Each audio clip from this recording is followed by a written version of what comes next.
अब मैं अपनी बात रखता हूँ कि योग क्या है।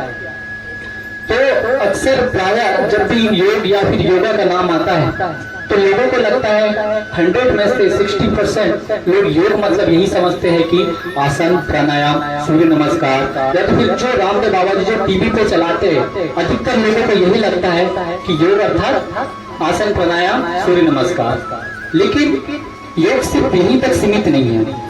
योग का अर्थ होता है, योग मीन्स जोड़ना, दो शब्दों का, किसी भी दो चीजों का जोड़ना योग होता है।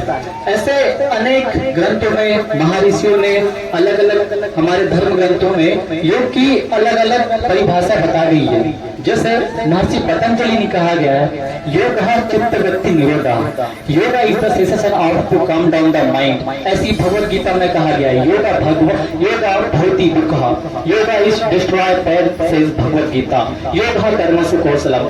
और ऐसे अनेक, अगर हम ग्रंथों की, धर्म ग्रंथों की बात करें तो सबने योग की अलग अलग परिभाषाएं बताई गई है।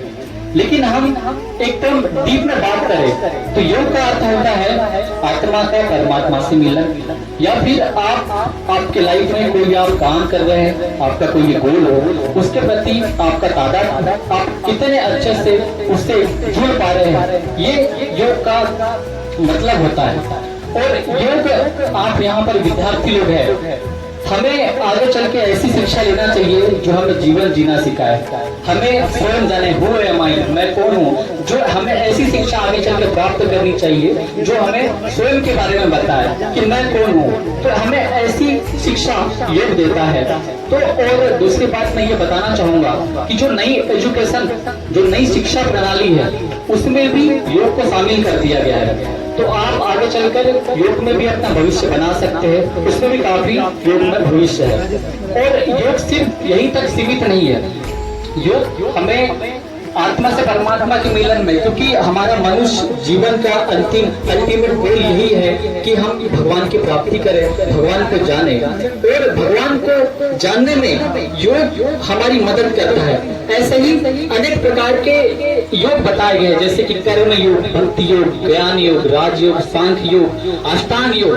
तो अष्टांग योग की जितने भी जो हम योग सुनते हैं, कर्म योग, सौर योग, ज्ञान योग, हठ योग, राजयोग, तो सारे जो योग होते हैं उनका अल्टीमेट गोल भगवान तक पहुंचना ही होता है। वो हमें रास्ता बताते हैं कि हम भगवान तक कैसे प्राप्त पहुंचे, चाहे वो भक्ति योग हो, भक्ति योग में चाहे वो नवदा भक्ति हो, श्रवण, कीर्तन, पूजन, पाद सेवन, नवदा भक्ति, ऐसे कई प्रकार के जितने भी योग है, सबका उद्देश्य भगवान की प्राप्ति होता है। तो ऐसे ही योग में और एक आ जाता है अपना अष्टांग योग, जिसमें 8 प्रकार के अंग होते हैं, यम, नियम, आसन, प्राणायाम, प्रत्याहार, धारणा, ध्यान, समाधि।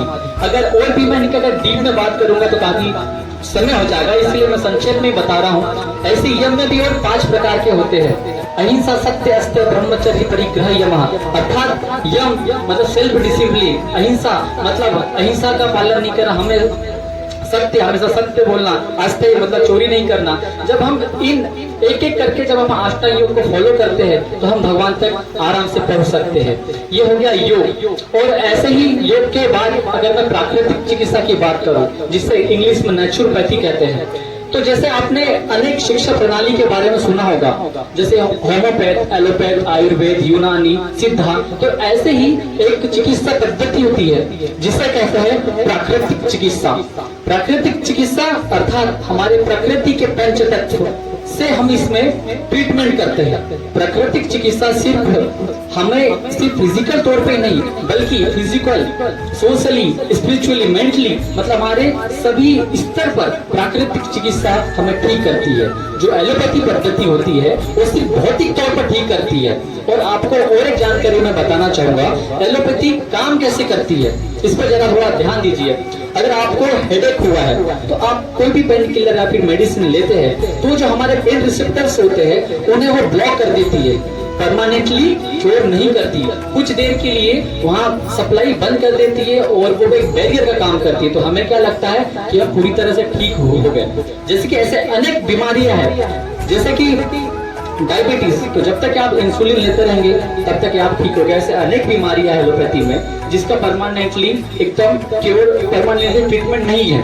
लेकिन हम नेचुरोपैथी प्राकृतिक चिकित्सा के द्वारा हम पूरी तरह से ठीक हो सकते हैं। और सिर्फ प्राकृतिक चिकित्सा यहीं तक सीमित नहीं है।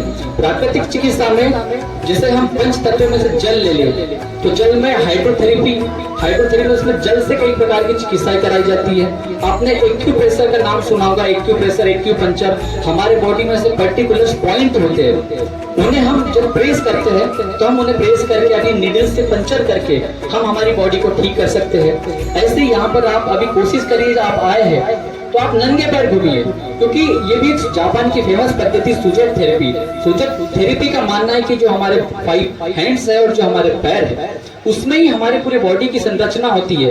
तो अगर हम वहाँ प्रेस करते हैं, मसाज करते हैं, मालिश करते हैं तो हमारी बॉडी बाकी की हील होगी। तो आप ऐसे ही घूमना, तो ऐसी बृहद प्राकृतिक चिकित्सा है।